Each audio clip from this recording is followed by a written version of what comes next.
1,00,000 మంది శివభక్తులతో కలిసి మహారుద్రాక్ష పూజలో పాల్గొనండి. వెంటనే కాల్ చేసి మీ పేరును నమోదు చేసుకోండి. అమ్మ నమస్తే. నమస్తే. అమ్మ పటాన్చేరులో 5 నెలల పసిబిడ్డ తల్లిదండ్రులు సూసైడ్ చేసుకున్నారు, హ్యాంగ్ చేసుకున్నారు. తీరా వాళ్ళు చూస్తే లవ్ మ్యారేజ్, అప్పు బాధ, ఆర్థిక సమస్యలు అవి తట్టుకోలేక అమ్మ అంటే అప్పులు అయిపోయాయి, మా దగ్గర డబ్బు లేదు అంటే ఇంకా సూసైడ్ అయిన గతి.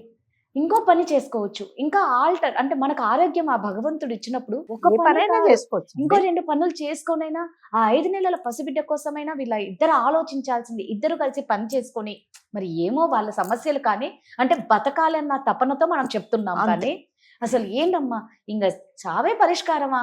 ఆ పసిబిడ్డ పరిస్థితి ఏంటి? 5 నెలల పసిబిడ్డ ప్రేమించి పెళ్లి చేసుకుని ఏమొచ్చింది అంటే రాధగారు, ఈ ప్రేమించుకునేటప్పుడు మీకు ఏం బాధ్యతలు ఉండవండి. ఏముంటాయండి అంటే వాళ్ళు ముందు లైఫ్ ప్రేమ, తర్వాత నెక్స్ట్ ఏంటి పెళ్లి కదా, పెళ్లి తర్వాత సంసారం, తర్వాత పిల్లలు.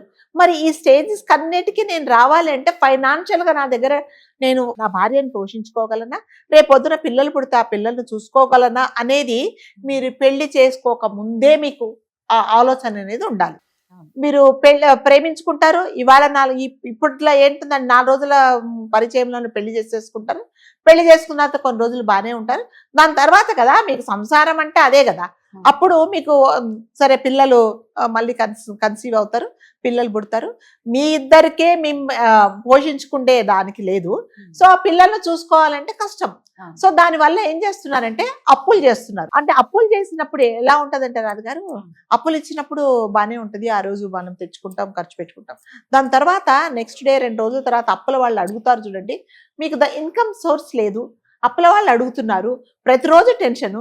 పోనీ అతను చిన్న ఏదో ఫోటోగ్రాఫర్ అట, ఎంత వస్తుంది చెప్పండి. సో మీరు అలా జీవితం అంటే ప్లానింగ్ ఉండాలండి. నాకు ప్లానింగ్ లేదని గాలికి తిరుగుతారంటే ఇలాంటివి జరుగుతాయి. ఫస్ట్ మీ ఇద్దరు చాలా చిన్న వయసులో పెళ్లి చేసుకున్నారు, ప్రేమించి పెళ్లి చేసుకున్నారు.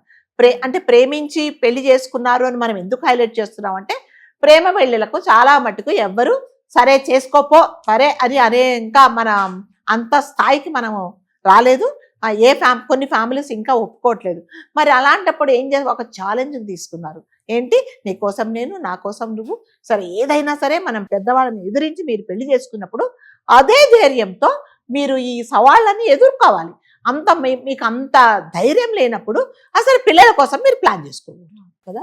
అది పిల్లల కోసం ప్లాన్ చేసుకోవాలి అంటే ఎవ్వరు చెప్పరండి. మీరు భార్యాభర్త మీ ఇద్దరికి సంబంధించినది ఈ ఇష్యూ కాబట్టి మీరిద్దరే ప్లాన్ చేసుకోవాలి. సరే మనకు పెళ్ళయింది, 3 సంవత్సరాలు అయింది, ఇంకా 2 సంవత్సరాలు ఆగుతాం. మనం ఫైనాన్షియల్ గా బ్యాంకులో కనీసం 1,00,000 రూపాయలు మన పేరు మీద ఉండే తర్వాత ప్లాన్ చేసుకుందామని ఎవరు నిర్ణయించుకోరండి?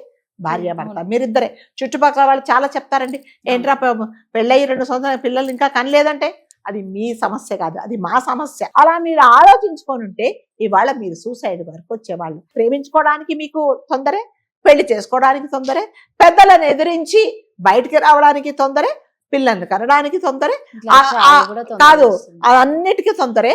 కానీ ఈ పిల్లల్ని చూసుకోవాలి, బాధ్యతలు పంచుకోవాలి, నాకు ఇప్పుడు ఒక సంసారం ఏర్పడింది అనడానికి అని ఆలోచించుకోవడానికి మాత్రం మీకు ఏ మాత్రము ఇంగింత జ్ఞానం పనిచేయకుండా ఈ భూమి మీదకి ఒక ప్రాణిని తీసుకొచ్చి ఇవాళ ఆ ప్రాణిని మీరు తల్లిదండ్రులు లేకుండా చేశారు. ఇప్పుడు మీరిద్దరు చనిపోయారు అప్పుల బాధలు. అంటే అప్పులు ఉన్నాయండి, ఉంటాయి, అప్పులు ఉంటాయి. మీరు సర్దు చెప్పుకోవచ్చు, లేకపోతే టైం అడగొచ్చు, లేకపోతే ఇంకొక పని చేసుకొని మీరు బతకొచ్చు. ఇద్దరు చనిపోతే ఆ పిల్లల బాధ్యత ఎవరు తీసుకుంటారు? ఎవరు తీసుకోరు. సరే అయ్యో పాపం అంటారు, వస్తారు, చూస్తారు, వెళ్ళిపోతారు. ఇప్పుడు మీ తల్లిదండ్రులు పెద్దవాళ్ళు అయ్యారు, ప్లస్ మీరు ఎదురించి పెళ్లి చేసుకున్నారు. మరి మీ పిల్లల్ని ఎవరు 3-5 నెలల పసికందులు ఎవరు చూస్తారు? అవన్నీ మీరు ఆలోచించుకోకుండా ఎంతసేపు వచ్చండి. ఈ మధ్య చాలా కాలం అప్పులు అప్పులు అప్పులు అంట. దేనికి అప్పులు అవుతున్నాయి? దేనికి అప్పు? మీ బడ్జెట్ ఏంటి? మీరు ఎంత డబ్బులు సంపాదిస్తున్నారు? మనం ఎంత ఖర్చు పెట్టుకోవాలి? దేనికి ఖర్చు పెట్టుకోవాలి? ఇది అవసరమా అనేది చూసుకోకుండా మీరు ప్రతిదానికి పక్క వాళ్ళతో కంపేర్ చేసుకుని అప్పులు చేసుకుంటున్నారు. అప్పులు చేసి ఏమవుతున్నారంటే అప్పుల వాళ్ళ ఇంటి ముందుకు వచ్చేటట్టుకి వాళ్ళని మీరు ఫేస్ చేయలేకుండా మీరు చనిపోతున్నారు, మీ భార్యను చంపేస్తున్నారు. ఇద్దరు కలిసి మనిద్దరం బయటికి వెళ్ళిపోయి పెళ్లి చేసుకుందాం అన్నట్టుగానే మనిద్దరం కలిసి చచ్చిపోదామని మీరే నిర్ణయాలు తీసుకుంటున్నారు. పిల్లల్ని ఒంటరి వాళ్ళని చేసి వెళ్ళిపోతున్నారు.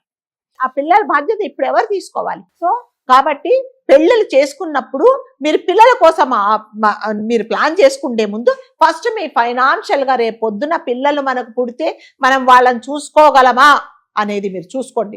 లేదు చూసుకోలేనప్పుడు కొన్ని రోజులు మీరు ఆపండి, కొన్ని రోజులు మీరు పిల్లల కోసం ప్లాన్ చేసుకోకండి, ఇద్దరు హ్యాపీగా ఉండండి, డబ్బులు సంపాదించుకోండి, కొన్ని డబ్బులు బ్యాంకులో వేసుకోండి. దాని తర్వాత సరే ఇప్పుడు మీకు తెలుసు ఖర్చులు ఎంత అవుతున్నాయండి, పిల్లలకు ప్రతి ఒక్కటి ఖర్చే. ఒంట్లో బాగాలి కదా హాస్పిటల్కి వెళ్తే డబ్బులే, ఏదైనా వాళ్ళకి కొని పెట్టాలంటే డబ్బులే. మరి అలాంటప్పుడు మీరు డబ్బులు లేకపోతే ఎందుకు ప్లాన్ చేసుకుంటారు? ఆ పిల్లలు అమ్మ మమ్మల్ని కనుమని పిల్లలు అడగలేదు కదా.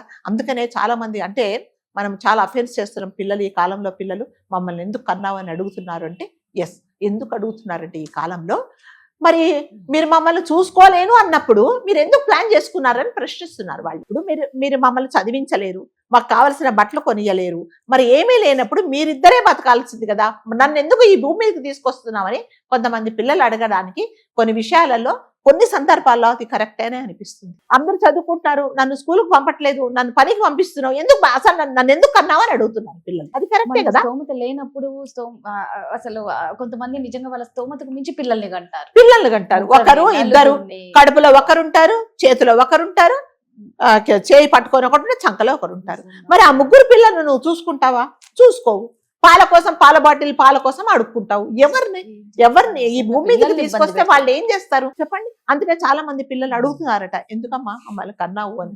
ఎస్, అడుగుతారు మరి ఖచ్చితంగా. కాబట్టి పిల్లలు మీరు ప్లాన్ లేదు మాకు, మేము పిల్లల్ని సాకలేము కొన్ని రోజులు అంటే కొన్ని రోజులు ఆపుకోండి అంతే. మీరిద్దరు హ్యాపీగా ఉండండి ఫస్ట్ ఆఫ్ ఆల్. అది లేకుండా ఇవాళ అప్పులు అయిపోయినాయి, మీరు ఆ ఊరు వదిలేశారు, తల్లిదండ్రుల ఇంటికి వెళ్ళారు, మరి పోనీ వాళ్ళ సపోర్ట్ తీసుకున్నారో తీసుకోలేదు. మీరు పెళ్లి చేసుకోవడానికి ఎలా సొంత నిర్ణయం తీసుకున్నారో అట్లాగే చనిపోవడానికి కూడా, మరి చనిపోయే ముందు నా పిల్ల బాధ్యత ఎవరిది అని మీరు ఆలోచించుకోలేదు. మీరిద్దరు ఊరేసుకొని చనిపోతే ఆ చంటి పిల్ల పాల కోసం బుక్క పెట్టి ఏడుస్తుంటే ఎవరు చూడాలి? మీకు ఆ మాత్రం ఇది లేదా? అంటే ధైర్యంగా పెళ్లి చేసుకున్నాము అని మీరు నిర్ణయం తీసుకున్నప్పుడు ధైర్యం, ఎస్ జీవితాంతం కష్టమైన సుఖమైన మనిద్దరం భరించాలి అనేది మీరు నిర్ణయం కంపల్సరిగా మీరు తీసుకోవాలి.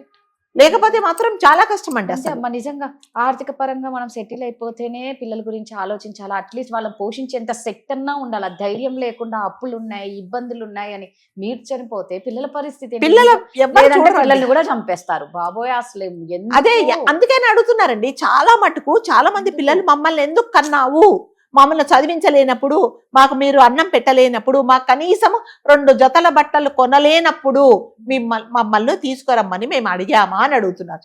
ఎస్, కొన్ని సందర్భాలలో ఆ పిల్లలు అడిగేది కూడా కరెక్ట్. కాబట్టి తల్లిదండ్రులు దయచేసి మీరు ప్రేమించుకోండి, పెళ్లి చేసుకోండి, ఎదిరించుకోండి, అన్ని చేయండి. కానీ అప్పుడు ఆ పని చేస్తున్నప్పుడు ధైర్యము, జీవితంలో వచ్చే ప్రతి ఒక్క ఛాలెంజ్ మీరు ఫేస్ చేసే ధైర్యం ఉండాలి. మీ పిల్లల్ని మీరు ధైర్యంగా మీరు ఎలా కన్నారో మీ పిల్లల్ని చూసుకునే బాధ్యత మీదే, ఎవరిది కాదు, ఎవరు చూడరు. కాబట్టి దయచేసి సూసైడ్ చేసుకోవడం అనేది ఏ సమస్యకు పరిష్కారం కానే కాదు.